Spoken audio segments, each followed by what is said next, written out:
Makalipas ang mga nangyari, biglang nagkamalay si Mr. Fang. Habang hawak ang kanyang ulo na masakit pa dahil sa pagtama rito ng drone, dahan-dahan siyang bumangon habang nanginginig pa ang kanyang buong katawan. Agad siyang napatingin sa paligid at nagtatakang napatanong sa sarili kung nasaan na si Jiang Xiuan at kung bakit wala na ang mga taong nanunood kanina. Ngunit laking gulat niya nang makita ang balitang ipinapalabas sa malaking TV. Agad siyang napatanong sa sarili kung paano nasangkot ang Silicon Tech sa pagnanakaw ng teknolohiya at kung ano ba talaga ang nangyari habang siya ay walang malay. Sa sandaling iyon, napansin niya si Jiang Xiuan na may kasamang isang lalaki at tila niyayakap pa ito.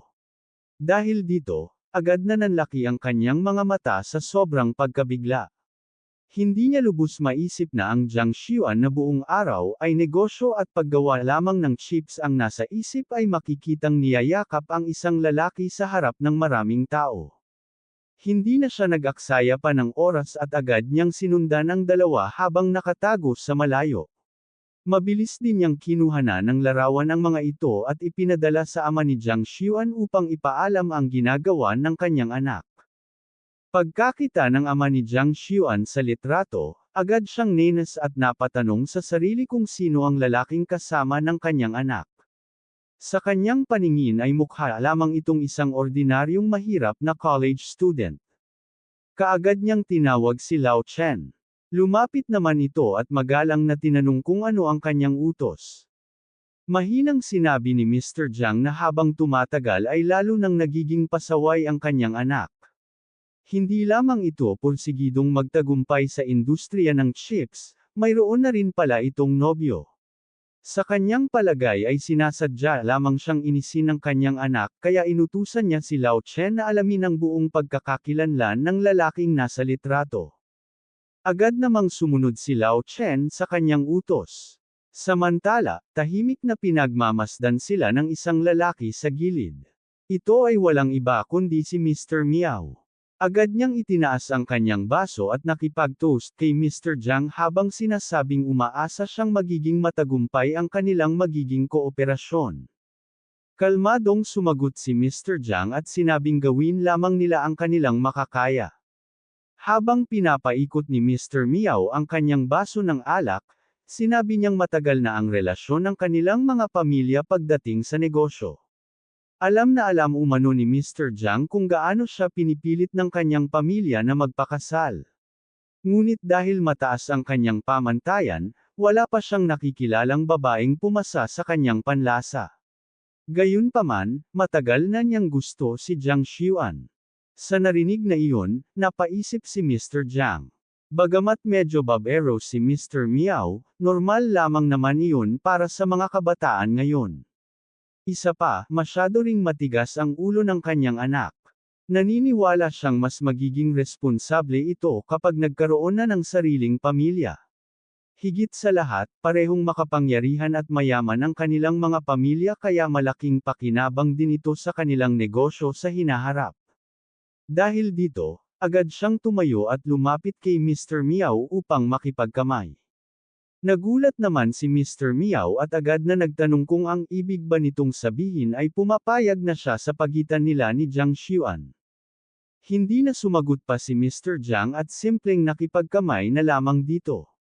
Ngunit sa mismong sandaling iyon, mabilis na tumakbo papunta sa kanila si Lao Chen. Bahagyang nena si Mr. Jiang at tinanong kung bakit siya bigla na lamang sumugod habang nasa kalagitnaan siya ng mahalagang pag-uusap. Agad namang ipinakita ni Lao Chen ang impormasyong kanyang nalaman at sinabi rito na kailangan niya itong makita agad dahil profile iyon ng lalaking kasama ni Jiang Xiuan. Pagkakita ni Mr. Jiang sa impormasyon, agad siyang natahimik. Napansin naman iyon ni Mr. Miao kaya agad niya itong tinanong kung may problema ba. Ngunit imbes na sumagot, hinayla siya ni Mr. Jiang palabas ng silid.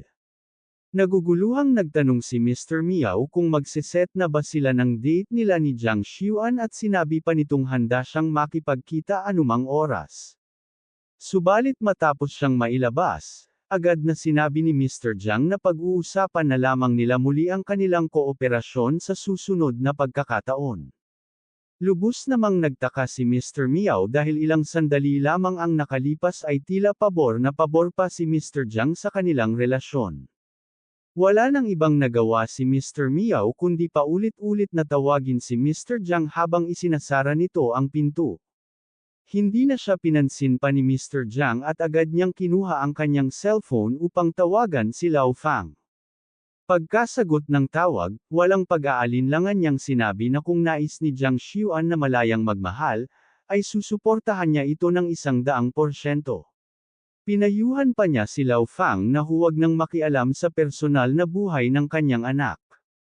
Sa kabilang linya, labis namang nagtaka si Lao Fang. Hindi niya maintindihan kung bakit bigla na lamang nagbago ang pananaw ni Mr. Jiang tungkol kay Jiang Xiuan. Matapos ang tawag, masaya namang napaisip si Mr. Jiang. Hindi niya inakalang maging ang chip company ni Jiang Xiuan ay may investment din mula kay Mr. Chen. Dahil dito, panatag na ang kanyang loob. Agad niyang inutusan si Lao Chen na ilabas ang Thai na ilikor na 30 taon na niyang iniingatan dahil nais niyang personal na i-host at tretuhin ng maayos si Mr. Chen.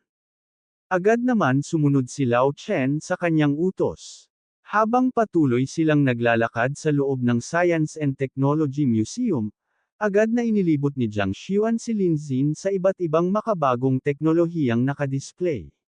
Hindi nagtagal ay nakarating sila sa isang malaking makina at sinabi ni Jiang Xiuan na nasa Experience Center na sila.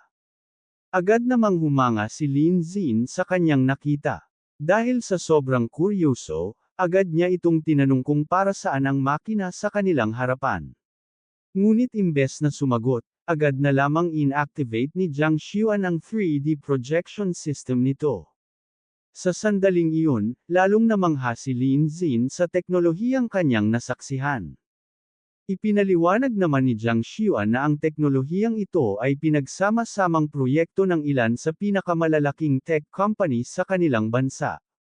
Pinaghalo nito ang holographic projection, virtual reality, artificial intelligence, at real-time interaction upang mabuo ang tinatawag na AIVRP o Artificial Intelligence Virtual Reality Projection, isa sa pinaka-advanced na teknolohiyang mayroon sila sa kasalukuyan. Dahil nais niyang subukan ang kakayahan ng makina, sinabi ni Lin Xin na gusto niyang maramdaman ang init ng sikat ng araw at ang malamig na simoy ng hangin. Agad naman itong tinupad ng AI at sa isang iglap ay nagbago ang kanilang paligid.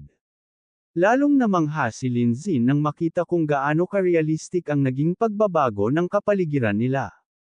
Ipinaliwanag naman ni Jiang Xiuan na hindi tulad ng ordinaryong holographic projections na limitado lamang sa mga pre-programmed na eksena, kayang gumawa ng AIVRP ng mga customized at interactive environments base sa kagustuhan ng gumagamit. Ang tanging limitasyon lamang nito sa ngayon ay ang kasalukuyang kakayahan ng mga chips na ginagamit nito. Ngunit naniniwala siyang kapag mas lalo pang umunlad ang chip technology ng kanilang bansa, magiging isa ito sa mga teknolohiyang manggagana sa buong mundo. Kitang-kita naman ang paghanga ni Lin Xin sa kanyang ipinakita kaya agad niyang pinuri si Jiang Xiuan at sinabing napakagaling ng teknolohiyang kanilang nabuo. Dahil dito, hindi mapigilan ni Jiang Xiuan ang bahagyang mamula sa kanyang narinig.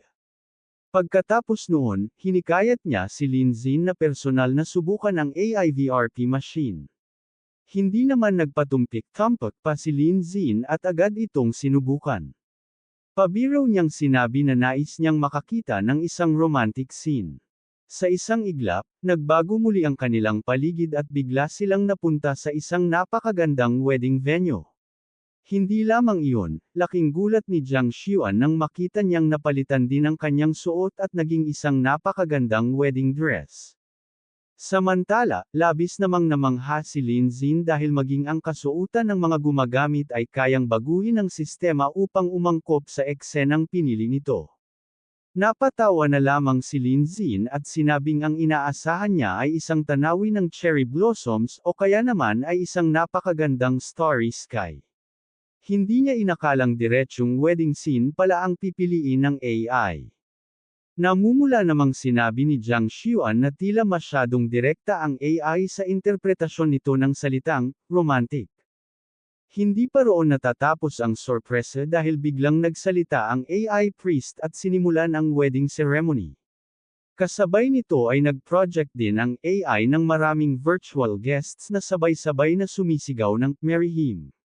Lubos na nagulat si Jiang Xuan sa nangyayari habang si Lin Xin naman ay patuloy na humahanga sa kakayahan ng AI na gumawa ng ganoong klaseng interactive experience. Dahil sa sobrang pagdala niya sa eksena, namumulang sinabi ni Jiang Xuan ang kanyang pagsang-ayon sa wedding vows ng AI. Nagulat naman si Lin Xin sa kanyang narinig kaya agad niya itong tinanong kung ano ang kanyang sinabi. Hindi na nakasagot pa si Jiang Xuan at agad niyang hinalikan si Lin Xin sa mga labi nito. Hindi na pumalag pa si Lin Xin at sinabayan na lang ang ginawa ni Jiang Xuan. Habang nadadala sa kanyang emosyon, balak na sana niyang sabihin kay Lin Xin ang buo niyang nararamdaman, ngunit bigla siyang natauhan kaya napatigil siya sa kanyang sasabihin. Agad naman siyang humingi ng paumanhin kay Lin Xin sa kanyang naging reaksyon. Kalmado namang sinabi ni Lin Xin na ayos lamang iyon. Sa kanyang isipan, ngayon lamang niya nakita ang nakakatuwa at inosenteng side ni Jiang Xuan. Makalipas ang ilang sandali, inanunsyo ng AI na tapos na ang wedding ceremony. Agad namang nagtaka si Lin Xin kung ano ang susunod na mangyayari. Ngunit sa halip na matapos na ang simulation, muli na namang binago ng AI ang kanilang kapaligiran at naghanda ito ng panibagong eksena bilang pagpapatuloy ng romantic scenario. Agad din binago ng AI ang suot ni Jiang Xuan upang iangkop sa kasunod na eksena. Sa nakita na yun ni Jiang Xuan, agad siyang humarap kay Lin Xin upang magpaliwanag. Ngunit, dahil dito, labis na napahiya si Jiang Xuan. Agad niyang napagtanto na masyadong advanced at literal ang interpretasyon ng AI sa romantic settings kaya mabilis siyang tumakbo palayo habang paulit-ulit na humihingi ng paumanhin kay Lin Xin. Sinabi niya na hindi niya inaasahan na ganoon pala ang magiging reaksyon ng AI at sobrang nakakahiya ang nangyayari. Susubukan pa sana siyang pigilan ni Lin Xin, ngunit napakabilis na nitong nakatakbo palayo. Dahil dito, napabuntong hininga na lamang siya at nagpas siyang bumalik na muna sa kanilang unibersidad.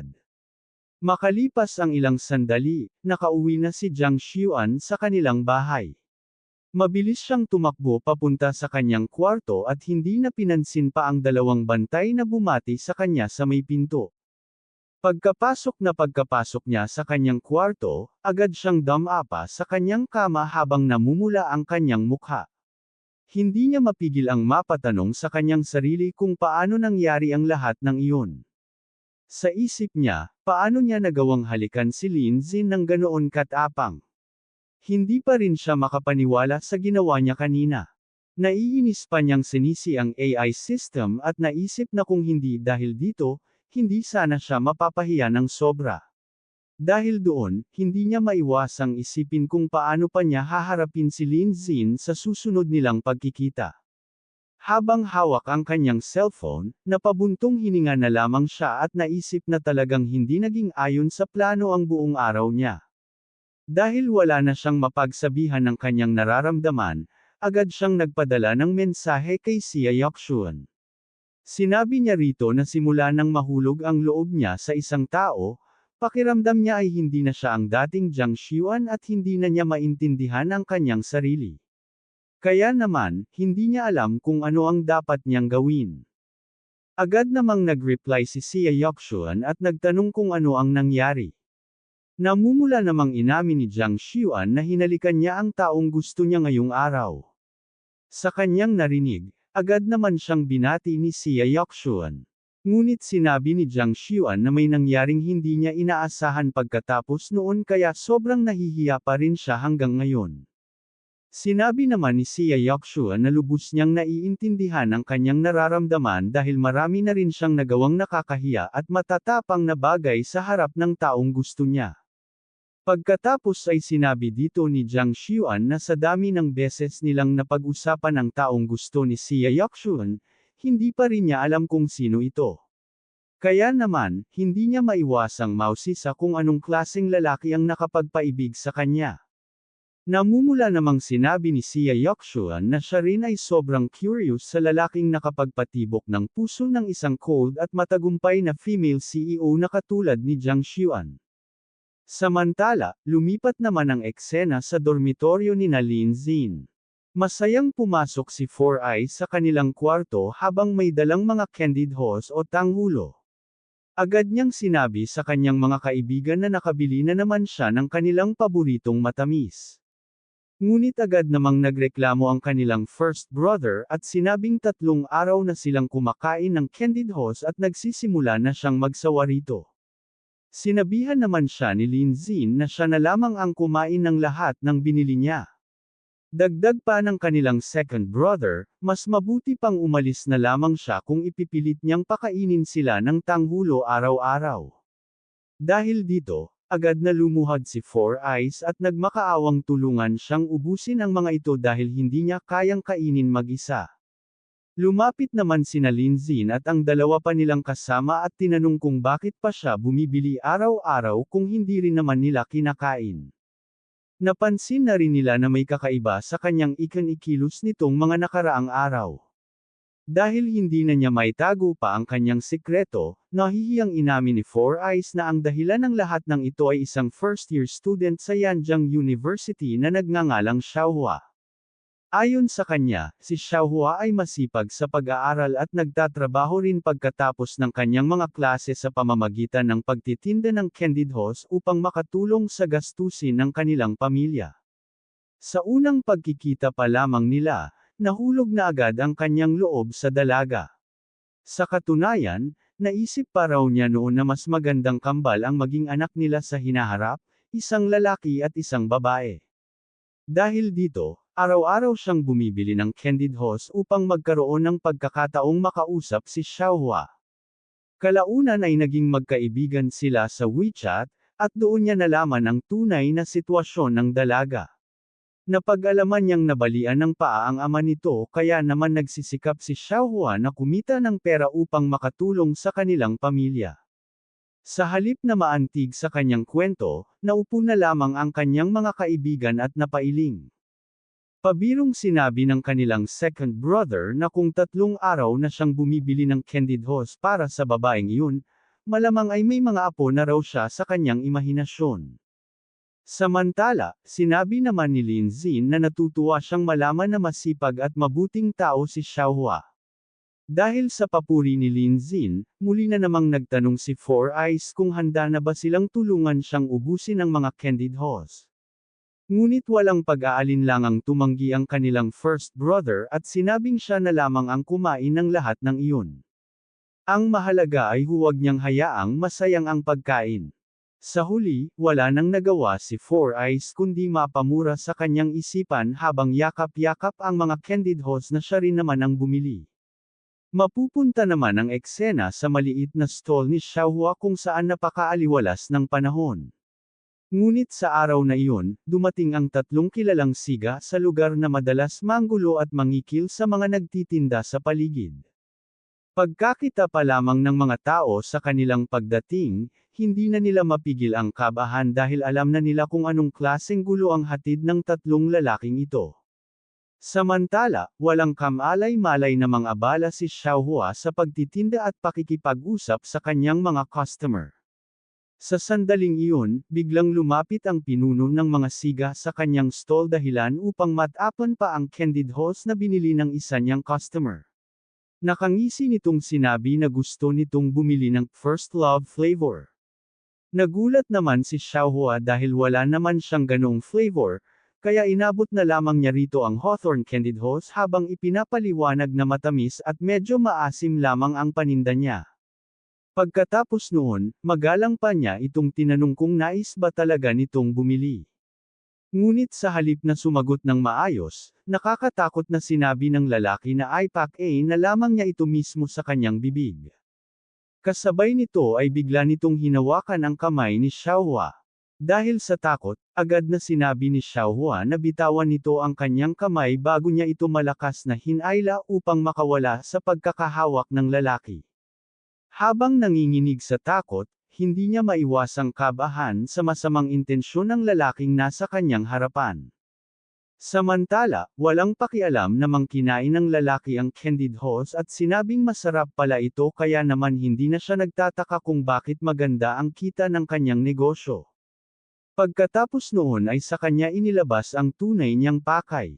Sinabi niya kay Xiaohua na 3 araw na itong nagtitinda sa lugar kaya panahon na upang magbayad ito ng sanitation fee na nagkakahalaga ng 2,000 yuan bawat buwan. Kung hindi, hindi siya makakapagpatuloy sa kanyang pagtitinda. Nagulat naman si Xiaohua at agad na tinanong kung bakit kailangan niyang magbayad ng ganoong halaga.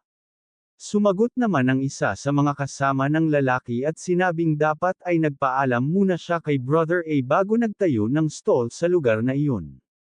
Dagdag pa ng isa nilang kasama, tila wala raw talagang alam si Xiaohua tungkol sa mga patakaran sa lugar. Sa kabila ng kanyang takot, sinabi ni Xiaohua na legal ang kanyang pagtitinda at wala silang anumang karapatang maningil ng sanitation fee. Ngunit mayabang lamang nang umiti ang pinuno ng mga siga at sinabing ang buong kalsadang iyon ay nasasakupan ng kanilang dadyang gang. Kaya sila ang gumagawa ng mga patakaran doon. Napatawa naman ang lalaking nakasuot ng berdeng damit nang marinig ang salitang, legal. Agad siyang lumapit sa isa pang maliit na stall sa tabi nila at tinanong ang tindero kung ano ba talaga ang legal sa lugar na iyon. Takot namang sinabi ng tindero na si Brother A ang batas sa lugar na iyon at siya ang sinusunod ng lahat ng nagtitinda. Matapos marinig iyon, muli nilang hinarap si Xiaohua at tinanong kung malinaw na ba sa kanya ang sitwasyon. Nanginginig namang sinabi ni Xiaohua na wala siyang ganoong kalaking pera. Nagtitinda lamang siya upang makatulong sa kanyang gastusin sa pag-aaral at sa kanilang pamilya. Ngunit sa halip na maawa, pumulot ng dumi sa lupa ang pinuno ng mga siga at isa-isang inihagis iyon sa mga candied horse ni Xiaohua. Habang ginagawa iyon ay sinabi pa niyang kung hindi siya magbabayad, araw-araw niyang sisirain ang kanyang paninda. Sa nangyari, hindi na napigilan ni Xiaohua ang mapaluha habang pinagmamasdan ang kanyang mga candied horse na nasira sa harapan niya. Hindi niya maintindihan kung bakit nila ito ginagawa sa kanya. Samantala, hindi rin mapigilan ng mga taong nanunood sa paligid ang maawa sa dalaga. Ayon sa ilan, sobra na ang ginagawa ng mga lalaking iyon dahil malinaw na isang estudyante lamang si Xiaohua na naghahanap buhay ng marangal. May ilan namang nagsabing wala silang magawa dahil may malalakas na koneksyon sa likod ng lokal na grupong iyon. Sa sandaling iyon, mabilis na tumakbo si Four Eyes papunta sa stall ni Xiaohua. Pagdating niya roon, agad siyang hamarang sa harapan ng dalaga at galit na sinabi sa mga siga na hindi nila dapat binubuli ang isang babae sa sikat ng araw at nanghihingi pa ng pera na parang mga magnanakaw. Napatingin naman sa kanya ang lalaking may berdeng buhok at pabirong sinabi kung nagpapakabayani ba siya upang iligtas ang dalagang nasa panganib. Kasabay nito ay hinablot ng pinuno ng mga siga ang kwelyo ng damit ni Four Eyes at galit na tinanong kung sino ba siya. Habang pinapatunog naman ng isa sa kanila ang kanyang mga kamao, sinabi nitong wala silang pakialam kung bayani man siya o kung sino pa man. Sa kabila ng takot, hindi nagpatinag si Four Eyes at malakas niyang sinabi na bitawan siya ng mga ito. Sa likuran niya, agad namang inilabas ni Xiaohua ang kanyang cellphone at sinabing tatawag siya ng pulis kung hindi nila pakakawalan si Four Eyes. Ngunit tila sanay na ang mga siga sa ganitong sitwasyon. Mayabang lamang na sinabi ng pinuno nila na wala naman silang ginagawa. Hinawakan lamang daw niya ang damit ni Four Eyes upang ayusin ang pagkakakulubot nito. Pagkatapos ay agad niyang binitiwan si Four Eyes at tinanong kung nasaktan ba ito. Dagdag pa ng lalaking may berdeng buhok, wala naman daw silang nilalabag na batas at baka ang mga estudyante pa ang gustong magpanggap na biktima upang manghingi ng kabayaran sa kanila. Sinabi naman ng lalaking nakasuot ng berdeng damit na kung gusto nilang magpunta sa police station ay handa silang samahan ang mga ito anumang oras. Ngunit pabiro rin niyang sinabi na sila ay maraming oras, samantalang si Xiaohua ay kailangan pang pumasok sa paaralan at magtinda upang kumita ng pera. Sa huli, nakakatakot na binalaan sila ng pinuno ng mga siga na kapag naglakas loob silang magsumbong sa pulis, sisiguraduhin nilang hindi matatapos doon ang kanilang problema at gagawin nilang miserable ang kanilang buhay. Sa narinig na pagbabanta, lalo lamang natakot si Xiaohua at tuluyan nang nawala ng lakas ng loob na tumawag sa pulis.